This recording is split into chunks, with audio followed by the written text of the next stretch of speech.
Hey Carrie, decided to make this video for you. Worked really hard on it. Hope you enjoy.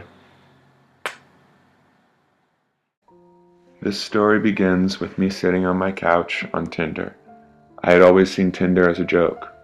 Usually I'd only go on it when drunk, a game I used to call drunk Tindering. This all changed one Saturday when I came across your profile. We started talking about stupid random stuff until it got to the point where we planned our first date. It was at Tasty Burger, and I'll be honest, I was a little nervous, but I knew right away you'd make it easier. As we sat under that tree eating our burgers, we talked about Once Upon a Time, Game of Thrones, and oddly enough, flossing teeth. From there, you found about my hatred for Prince Charming. And yes, I still hate him today. I don't know if it was the baby heads, but there was something magical about that day. Foreshadowing! I just remember wanting to see you again so badly, but wanting to play it cool at the same time. Deciding whether to text you or not was like an eternal tug-of-war battle.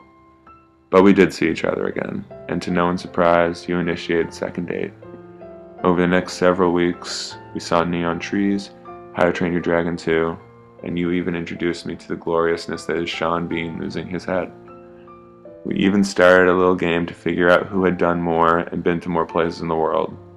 I always like to think I'll have Ireland and Thailand over with you.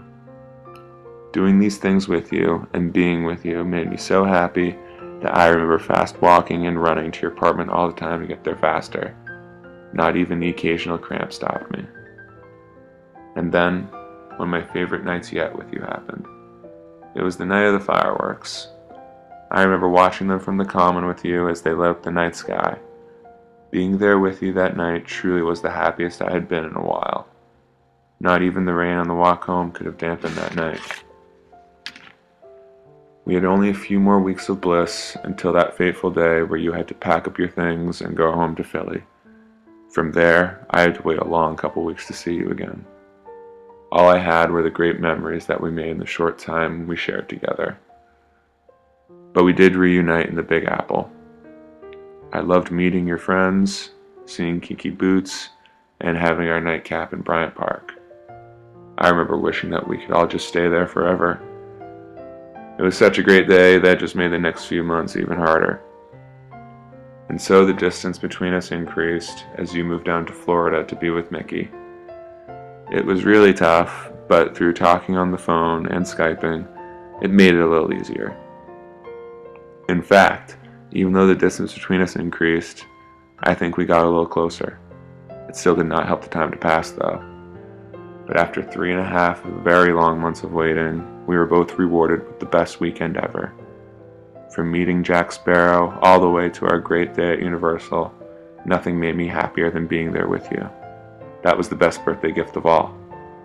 My favorite day was probably our day at Epcot.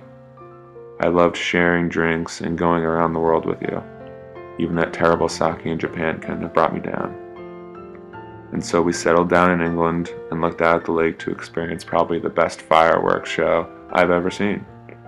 Just holding you in that moment made that night one of the best days of my life and definitely the best I've spent with you. But as they say, all good things must come to an end, and we're forced to wait until our next reunion. As we become closer together, the waits may seem longer, but I think we will continue to get closer even though we're apart. Unfortunately, no one really knows what the future holds, but as long as you're in mine, I'll be a happy Brian.